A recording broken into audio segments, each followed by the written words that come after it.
Combos, those little pretzel rolls with an assortment of savory fillings, seemingly came out of nowhere to dominate road trip snack discussions forevermore. But despite being one of the undisputed kings of convenience store pit stops for the past several decades, there's surprisingly little information about combos out there. So how did these humble tubes of dough and cheese come out of obscurity to change long car rides forever? Well, today we're going to take a look at the surprisingly secret history of combos, the mysterious ultimate road trip snack.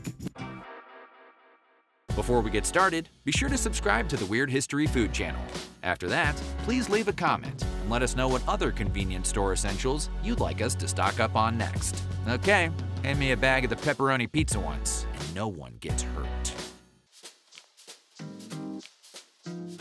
We don't know why there's so little information about combos floating around on the internet. Maybe it has something to do with the CIA or some sort of time travel shenanigans. But whatever the case, combos seem to be shrouded in the kind of mystery usually reserved for cryptids. What we do know is that combos were originally developed by a company called Eagle Snacks, which, long ago, was the snack food arm of the beer brewer and distributor Anheuser-Busch. The Eagle Snacks line included potato chips, cheese snacks, nuts, and pretzels, all of which are snacks you typically munch on in a bar, and often came in the shape of an eagle, like the kind that appears in the Anheuser-Busch logo.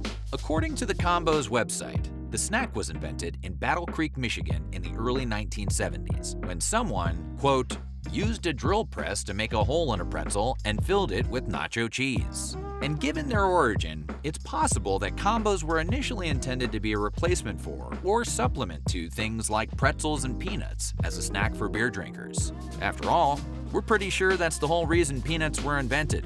Budweiser invented peanuts, right? Well, we may never know the answer to that one, but we do know that combos didn't stay confined to bowls on bar tops. For whatever reason, in 1978, Eagle sold the still unreleased brand to the monstrous food conglomerate Mars Incorporated, who makes M&M's candies, Wrigley's chewing gum, Pedigree dog food, and about a zillion other things. Seriously, if you bought candy this week, Mars probably produced it. Despite being based in Virginia and not on the Red Planet, they moved the combo manufacturing plant to Albany, Georgia. There, it was decided that an empty combo shell would be called a nutzel, and a filled one would be called a shotzel. Hey, we all just learned that. Once the terminology was all straightened out, combos were finally released to the public in 1980. In case you were wondering, the production of a combo begins with the creation of a soft bread-like dough. The dough is then molded into a long, hollow tube shape, which is then cut up into smaller, combo-sized bits, which kind of resemble miniature barrels, of the type that a miniature Donkey Kong might toss at a hungry Super Mario. Those barrels are then baked, cooled, and finally stuffed with one of a number of mostly cheese-flavored fillings. When they were first released, combos came in 3 flavors: nacho cheese, cheddar, and pizza. And despite the fact that pretzels are typically viewed as a snack for old folks and bar patrons, combos were marketed at younger folks. An early commercial for the product from 1982 depicts a kid snacking on combos while hanging out with an old-fashioned riverboat captain and his jazz band. You know, like kids love to do.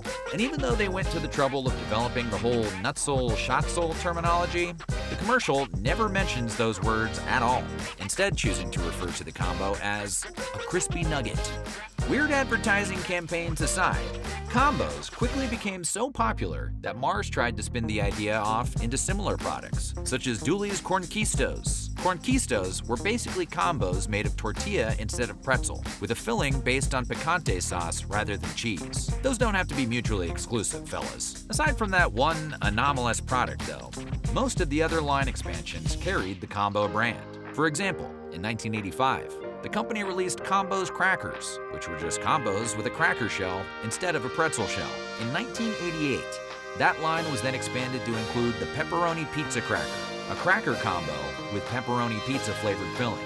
And in 1992, the company unleashed Combos Mustard Pretzel flavor. Despite the natural affinity that exists between mustard and pretzel, the mustard pretzel combos weren't quite the hit with the public the company hoped it would be. They were eventually discontinued, and it wasn't the only flavor to meet that fate. The forgotten combos of times gone by include varieties like cheeseburger cracker, zesty salsa tortilla, 7-layer dip tortilla, sweet and salty caramel creme pretzel, sweet and salty vanilla frosting pretzel, peanut butter pretzel, peanut butter cracker, and the wildly ambitious bacon, egg, and cheese cracker.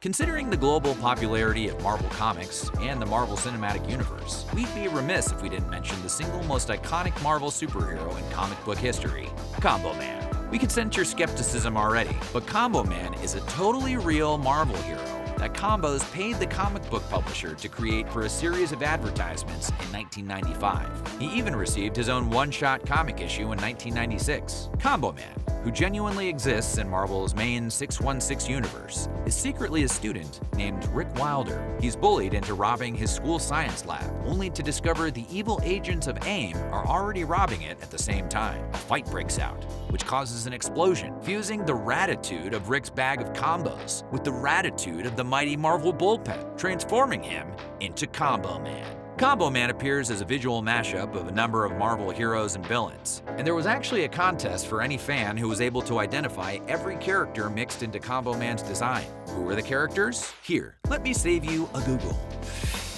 The Hulk, Cyclops, Iron Man, Magneto, Punisher, Captain America, Sabretooth, Carnage, Daredevil, Spider-Man, Sentry, Human Torch, Silver Surfer, and Gambit. All Rick had to do was slam a sack of combos and he'd change into a powerful superhero. Combo Man pretty much disappeared after his 1996 one-shot, but in 2021, he shocked the comic book reading world by showing up for a surprise cameo in Image Comics. There's no word yet on whether we should expect a cinematic version of the character anytime soon, but hey, our fingers are crossed. But Combo Man wasn't the last character the pretzel snack giant would create. In 2006, for example, the company unveiled Man Mom. Man Mom was a male actor dressed in drag who appeared in a series of commercials serving his family combos for dinner or prescribing combos to his son as a cure for a fever. The commercials would then close out with the slogan, "What your mom would feed you if your mom were a man."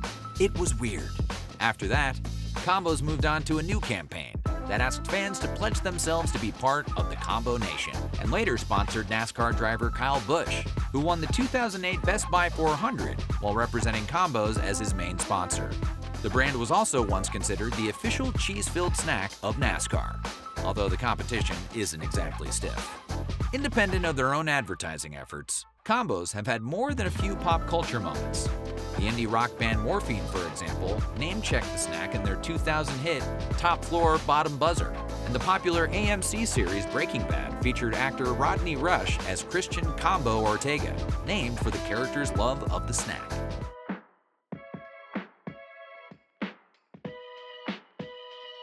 Despite being the primary jewel in any road trip's crown, Combos have run into a few bumps in the road. In 2016, for example, Mars announced a voluntary recall of various Combos flavors, including cheddar cheese pretzel, pizzeria pretzel, and cheddar cheese cracker, among a bunch of others. Why? Well, according to the company, the wheat flour they had purchased had become contaminated with peanut residue. As you likely know, peanut residue can be dangerous for folks with peanut allergies, a condition that affects roughly 2% of the US population. Such food allergies result in somewhere in the neighborhood of 30,000 hospitalizations and 200 deaths a year. So, it's a serious problem. The contamination occurred on the flour distributor side of things. And Mars wasn't the only food manufacturer to be affected. Kellogg's, Frito-Lay, and Hostess all had to make recalls of their own for the same reason.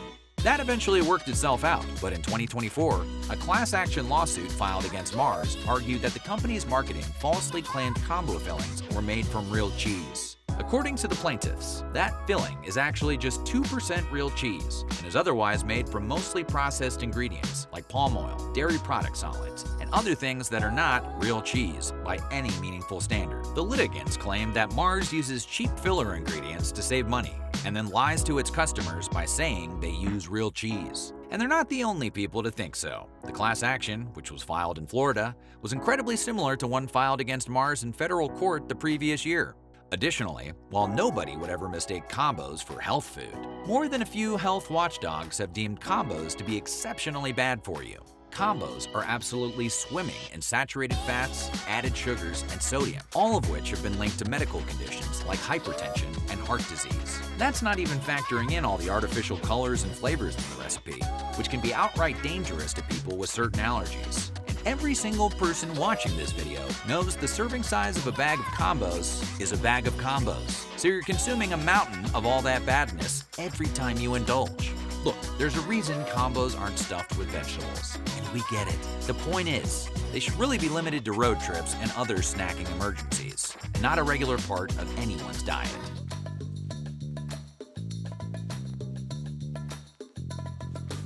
As of 2025, combos are still on the market, and they come in 6 standard flavors, and all 6 are still associated with beer drinking. Those are cheddar cheese pretzel, pizzeria pretzel, pepperoni pizza and cheddar cheese crackers, buffalo blue cheese, nacho cheese, and ranch dip. There's also cheddar cheese bacon pretzel and sweet barbecue baked cracker, both of which are exclusive to Walgreens, so you don't have to travel far for your heartburn medication.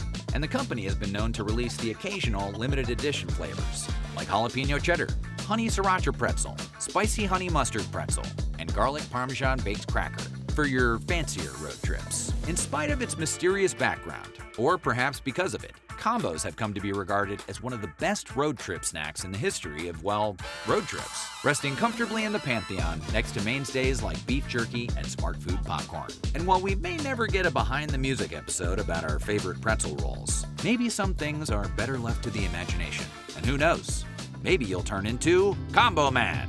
So what do you think? What's your favorite combos flavor? Or do you prefer a different snack for your road trips? Let us know in the comments below. And while you're at it, check out some of these other weird history food videos.